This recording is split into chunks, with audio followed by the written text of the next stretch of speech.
Hi! Isang mapagpalang araw po mga kaibigan. Alam niyo po ba, may nakita ko, nagre-research ako sa ibang mga congressman na kung saan, itong congressman na nire-research natin, ano bang nagawa nito sa kongreso?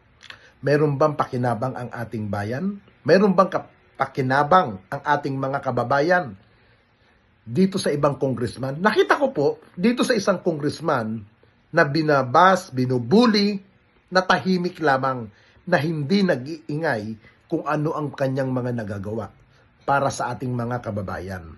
Ito pong tinutukoy ko na mambabatas, walang iba kung hindi si Manila 6th District, Congressman Benny Abante, na kung saan, dito po, marami pala siyang nagagawa para sa kapakanan ng ating mga senior citizen, sa ating mga kababayan na hindi kayang abutin ang serbisyo ng medical.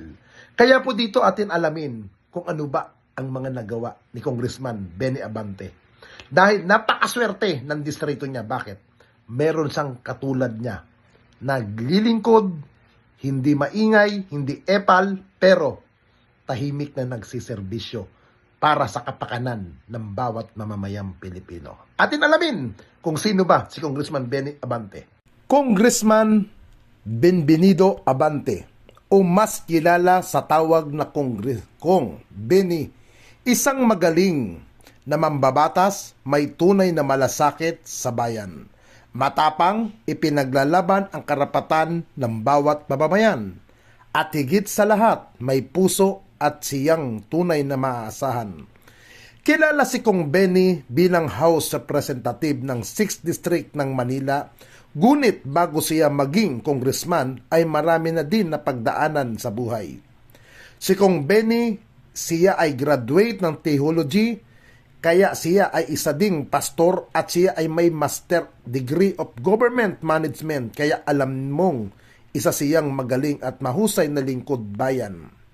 Naging miyembro ng Quad Committee si Kong Benny at sila ang humarap sa kaso ni dating Pangulong Duterte tungkol sa extrajudicial killing noong kanyang nagdaan administrasyon. Ngunit mas minabuti na lamang magbitew ni Kong Benny sa tungkulin niya sa Quad Committee dahil sa hindi matigil na pambabas sa kanya matapos masiwalat na meron reward system noong sa PNP under Duterte administration kapag nakahit ng target pagdating sa tokhang. Sa totoo lang po, isa si Kong Benny sa masisipag na kongresista na naglilingkod at patuloy na din na nagsisilbi sa ating bayan. Nakapakarami pang nakaantabay na mga House Bill na siya ang mismong principal author, ang hinihintay lamang maipasa at maging batas. May mga ginawa siyang House Bill, siya na malaki ang maitutulong sa mga senior citizen, barangay worker at pati na din sa mga teachers. Meron din siyang mga House Bill na anti-pogo. Malaki ang maitutulong upang tuluyan ng masugpo ang mga scam sindikato at mga illegal na sugalan sa bansa. Ilan sa mga nasa ibatas na mga nainakda ni Kong Benny ay ang Republic Act 11982 o batas na nagbibigay ng karagdagang benepisyo at insensitive para sa mga senior citizen natin na umaabot na ng edad sa 80, 90, 95 at 100 years old. Sa tuwing makakaabot ng edad na 80 to 90 at 95 years old, ang isang senior citizen ay makakatanggap siya ng 10,000 peso. At kapag naman nakaabot siya sa edad na 100, magkakamit siya ng 100,000 peso na insensitive. Nandiyan din ang RA 11997 o batas na nagtatakdang magbigay sa mga guro ng karagdagang benepisyo para sa kanila ang mga extra na gastos sa loob ng isang school year. Gastos sa school supplies at iba pang mga gamit na kinakailangan nila sa pagtuturo. Ito ay magsisimula sa loob sa 5,000 peso para sa school year 2024-2025 at pataas sa halagang 10,000 pesos para sa school year 2025-2026. Lahat ng guro sa public school ay makakakuha ng benepisyong ito.